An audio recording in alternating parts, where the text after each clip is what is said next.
Tracy Rohr with JP Weigand and Sons, and we're here with Commercial Sales Associate and Certified Auctioneer Kevin Howell. Hi. How you Morning, doing? Kathy. I'm good. How are you this day? I'm doing good. Good, good. How do you like our venue? This is awesome. So glad to be here. Yes. I wish there was a game going on. That'd be better. I agree. So we're here today to talk about the auction process for both sellers and buyers. And we are going to get going with sellers first. If someone's interested in hosting an auction, what does the process look like and what property qualifies for an auction? Sure. That's a great question. So the first step in that is really meeting with an auctioneer and consulting about the auction process. We can talk about your property and where you're at and what your expectations are for that property to perform at an auction. And we can kind of make that assessment of whether or not it really fits in an auction environment. One of the best things about that is we get to do a little research about the property.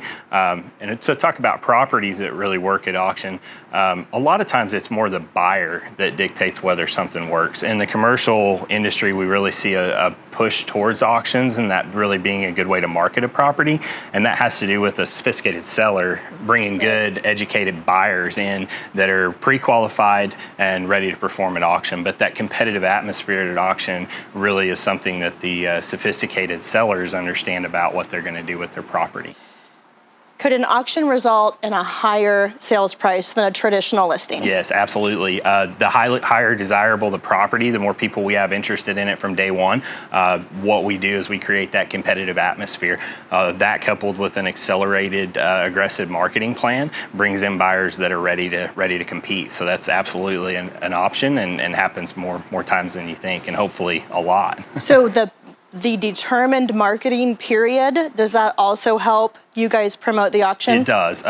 To kind of counterpoint how a standard listing is marketing, we're marketing towards an end date. Right. Not to discount what we do with standard listings, but because we know when that auction date's going to be, we can be very aggressive and have an accelerated marketing plan. And we're also a little bit more specific about who we market to and marketing it to people that the property makes sense for.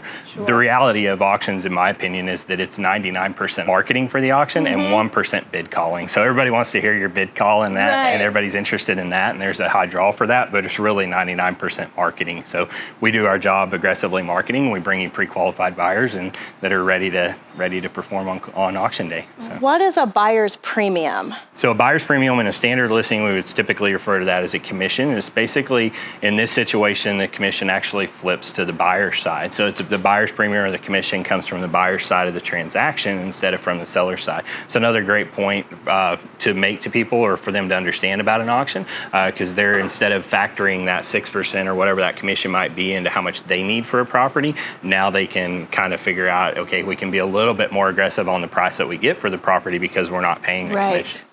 Okay, very good.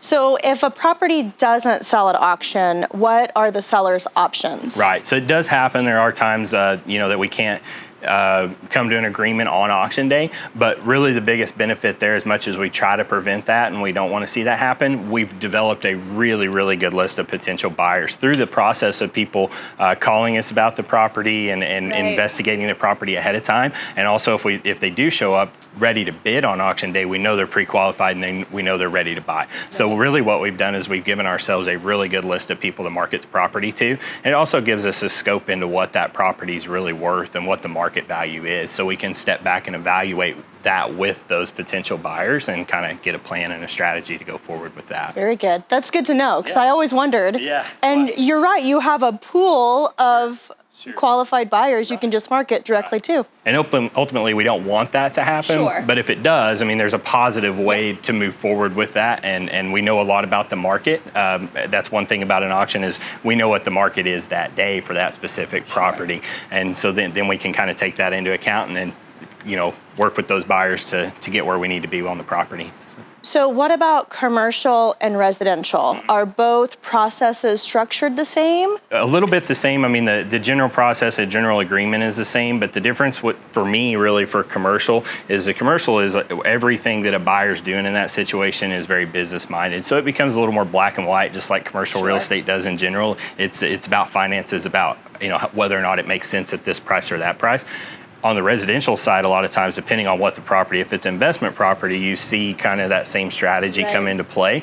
But if it's just a residence that somebody's looking to buy, it typically becomes a little more emotional in that situation, which is typical of residential real estate in every market. So in that situation, you can really see bidders become very competitive because there's a tangible aspect to it of this can be my property today, and I've only got to bid one more time for that to happen. So that's kind of a good aspect of the residential auction process. So what about closing period? Is it traditional for residential, the 30 to 45 days? Right, yeah, that's typical. The thing that we really have to our advantage there is all of your due diligence as a buyer is done ahead of time. So we do expedite the closing a little bit, because if there's some hang up or some negotiate back and forth on what we want to do and what we want the seller to do for the property, that kind of goes a little bit away, because you're required as a buyer to do those diligence ahead of time and know what the property is. It's as is where it is on auction day. So that's up to you to take that into account when you're buying the property as the buyer, instead of putting that back on the seller. So typically we do perform closing actually quicker than a lot of transactions because of that. So spin off of those questions. So I go to register for an auction. I need to have proof of funds, pre-approval letter. I need to have earnest money, everything day of. Sure, and that's a great point for your seller, those buyers showing up pre-qualified. Typically your earnest money is a higher amount than a typical real estate transaction. So that's great too, because I mean, if they're showing up with that kind of money and ready to write a check or hand over those funds at the close of the auction, then we know they're pretty serious about buying their property. So it definitely is another positive to your seller in that situation. Wonderful. Okay. Well, let's flip over to the buyer's viewpoint. How do you participate in an auction? Do you have to physically be there? You don't. And that's one thing. Technology's made the world a lot smaller, and the world of auctions a lot easier for people to participate. One thing that I'm very excited about is our new online platform that we're rolling out, and that's going to have the ability for people to participate on auctions through a simulcast. So there'll actually be a live feed of the auction, and you can participate through the online platform and bid just as if you were at the auction. Another option we have for people that maybe aren't quite as technologically advanced is you can actually call us and participate through a phone bidding situation. So we can set that up with people ahead of time, but ultimately through our marketing, and we target the right buyers, they may not be in this market. So we want to give them every opportunity that we can for them to participate on auction day. So that's where we've really been able to embrace that technology and make the world smaller and make it easier for people to be there. Yeah, and more people can attend that way as well. Okay, so what is the difference between an absolute auction and reserve auction? That's one of the biggest questions we get about auctions. Basically, on a reserve auction, they can either be predetermined or you can say it's up to the seller's confirmation, but they basically have a number in mind that they have to get out of the property. And there's reasons for that they may need, financially, this is what we've got to have out of it. So we go into the auction knowing that it's going to be this number or above, or we're not going to sell the property. And absolute, on the flip side, is a property that, we need to move it, and the number's not as much important. We need to find out what market value is and move forward.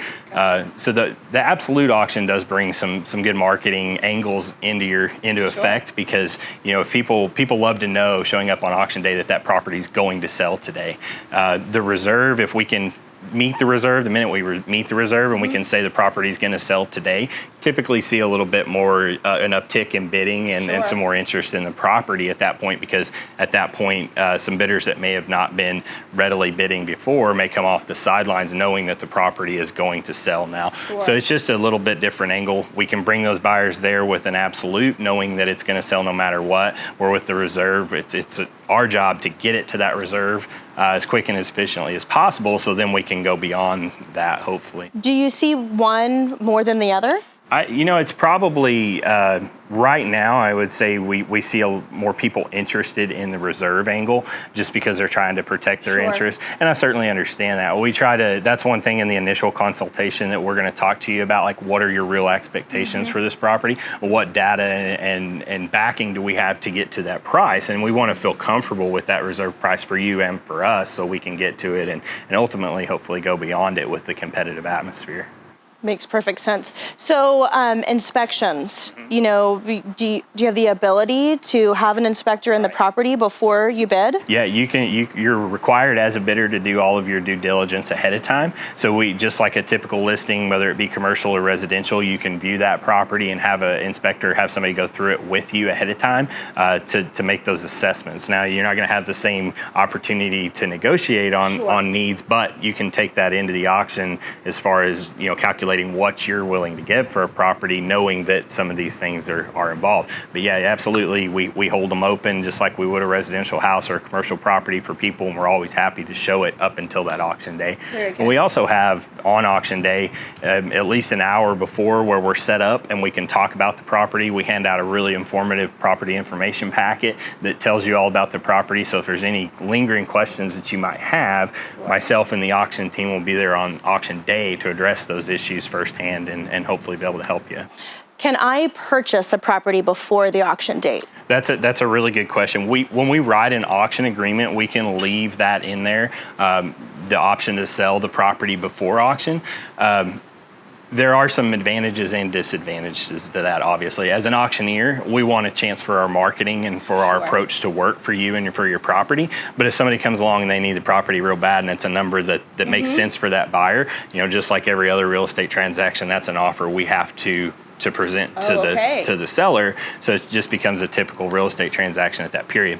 To me, it's in those situations, if somebody becomes very aggressive wanting to buy the property, it usually stems from the property being listed before, and it's somebody that now, because it's moving towards auction, there's a sense of urgency about it. And in that situation, maybe they think, well, I should have bought it ahead of time. Now I'm going to have to show up on auction day to compete to buy it.